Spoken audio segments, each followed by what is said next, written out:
1 Samuel 20, perjanjian antara Daud dan Yonatan. Maka larilah Daud dari Nayot dekat Rama, sampailah ia kepada Yonatan lalu berkata, apakah yang telah ku perbuat? Apakah kesalahanku dan apakah dosaku terhadap ayahmu, sehingga ia ingin mencabut nyawaku? Tetapi Yonatan berkata kepadanya, jauhlah yang demikian itu, engkau tidak akan mati dibunuh. Ingatlah ayahku tidak berbuat sesuatu baik perkara besar maupun perkara kecil dengan tidak menyatakannya kepadaku. Mengapa ayahku harus menyembunyikan perkara ini kepadaku? Tidak mungkin. Tetapi Daud menjawab, katanya, ayahmu tahu benar bahwa engkau suka kepadaku. Sebab itu pikirnya tidak boleh Yonatan mengetahui hal ini, nanti ia bersusah hati. Namun demi Tuhan yang hidup dan demi hidupmu, hanya satu langkah jaraknya antara aku dan maut. Yonatan berkata kepada Daud, apapun kehendak hatimu, aku akan melakukannya bagimu. Lalu kata Daud kepada Yonatan, kau tahu besok bulan baru, maka sebenarnya aku harus duduk makan bersama-sama dengan raja. Jika engkau membiarkan aku pergi, maka aku akan bersembunyi di padang sampai lusa petang. Apabila ayahmu menanyakan aku, haruslah kau katakan, Daud telah meminta dengan sangat kepadaku untuk pergi dengan segera ke Betlehem, kotanya, karena di sana ada upacara pengorbanan tahunan bagi segenap kaumnya. Jika begini dikatakannya, baiklah, maka hambamu ini selamat. Tetapi jika amarahnya bangkit dengan segera, ketahuilah bahwa ia telah mengambil keputusan untuk mendatangkan celaka. Jika demikian, tunjukkanlah kesetiaanmu kepada hambamu ini. Sebab engkau telah mengikat perjanjian di hadapan Tuhan dengan hambamu ini. Tetapi jika ada kesalahan padaku, engkau sendirilah membunuh aku. Mengapa engkau harus menyerahkan aku kepada ayahmu? Tetapi jawab Yonatan, jauhlah yang demikian itu. Sebab jika aku ketahui dengan pasti bahwa ayahku telah mengambil keputusan untuk mendatangkan celaka kepadamu, masakan aku tidak memberitahukannya kepadamu? Lalu bertanyalah Daud kepada Yonatan, siapakah yang akan memberitahukan kepadaku apabila ayahmu menjawab engkau dengan keras? Kata Yonatan kepada Daud, marilah kita keluar ke padang. Maka keluarlah keduanya ke padang.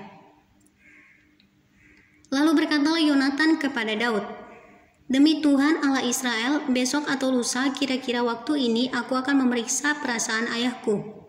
Apabila baik keadaannya bagi Daud, masakan aku tidak akan menyuruh orang kepadamu dan memberitahukannya kepadamu? Tetapi apabila ayahku memandang baik untuk mendatangkan celaka kepadamu, beginilah kiranya Tuhan menghukum Yonatan. Bahkan lebih lagi daripada itu, sekiranya aku tidak menyatakannya kepadamu dan membiarkan engkau pergi, sehingga engkau dapat berjalan dengan selamat, Tuhan kiranya menyertai engkau, seperti ia menyertai ayahku dahulu. Jika aku masih hidup, bukankah engkau akan menunjukkan kepadaku kasih setia Tuhan? Tetapi jika aku sudah mati, janganlah engkau memutuskan kasih setiamu terhadap keturunanku sampai selamanya. Dan apabila Tuhan melenyapkan setiap orang dari musuh Daud dari muka bumi, janganlah nama Yonatan terhapus dari keturunan Daud, melainkan kiranya Tuhan menuntut balas daripada musuh-musuh Daud. Dan Yonatan menyuruh Daud sekali lagi bersumpah demi kasihnya kepadanya, sebab ia mengasihi Daud seperti dirinya sendiri. Kemudian berkatalah Yonatan kepadanya, besok bulan baru, maka engkau nanti akan ditanyakan, sebab tempat dudukmu akan tinggal kosong. Tetapi lusa engkau pasti akan dicari, engkau harus datang ke tempat engkau bersembunyi pada hari peristiwa itu, dan duduklah dekat bukit batu. Maka aku akan memanahkan 3 anak panah ke samping batu itu, seolah-olah aku membidik suatu sasaran.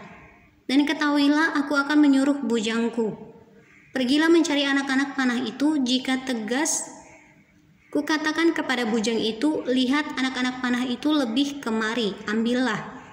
Maka datanglah, sebab demi Tuhan yang hidup, engkau selamat dan tidak ada bahaya apa-apa. Tetapi jika begini kukatakan kepada orang muda itu, lihat anak-anak panah itu lebih ke sana, maka pergilah, sebab Tuhan menyuruh engkau pergi. Tentang hal yang kita janjikan itu antara aku dan engkau, sesungguhnya Tuhan ada di antara aku dan engkau sampai selamanya. Sesudah itu bersembunyilah Daud di padang. Ketika bulan baru tiba, duduklah raja pada meja untuk makan. Raja duduk di tempatnya seperti biasa dekat dinding. Yonatan berhadapan dengan dia. Abner duduk di sisi Saul, tetapi tempat Daud tinggal kosong. Dan Saul tidak berkata apa-apa pada hari itu sebab pikirnya, barangkali ada sesuatu yang terjadi kepadanya, mungkin ia tidak tahir. Ya, tentu ia tidak tahir. Tetapi pada hari sesudah bulan baru itu, pada hari yang kedua, ketika tempat Daud masih tinggal kosong, bertanyalah Saul kepada Yonatan anaknya, "Mengapa anak Isai tidak datang makan baik kemarin maupun hari ini?"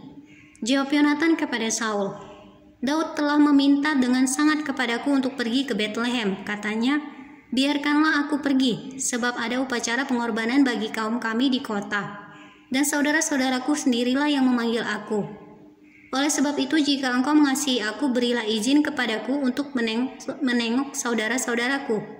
Itulah sebabnya ia tidak datang ke perjamuan raja. Lalu bangkitlah amarah Saul kepada Yonatan, katanya kepadanya, "Anak sundal yang kurang ajar, bukankah aku tahu bahwa engkau telah memilih pihak anak Isai, dan itu noda bagi kau sendiri dan bagi perut ibumu? Sebab sesungguhnya selama anak Isai itu hidup di muka bumi, engkau dan kerajaanmu tidak akan kokoh. Dan sekarang suruhlah orang memanggil dan membawa dia kepadaku sebab ia harus mati." Tetapi Yonatan menjawab Saul ayahnya itu, katanya kepadanya, "Mengapa ia harus dibunuh? Apa yang dilakukannya?" Lalu Saul melemparkan tombaknya kepada Yonatan untuk membunuhnya. Maka tahulah Yonatan bahwa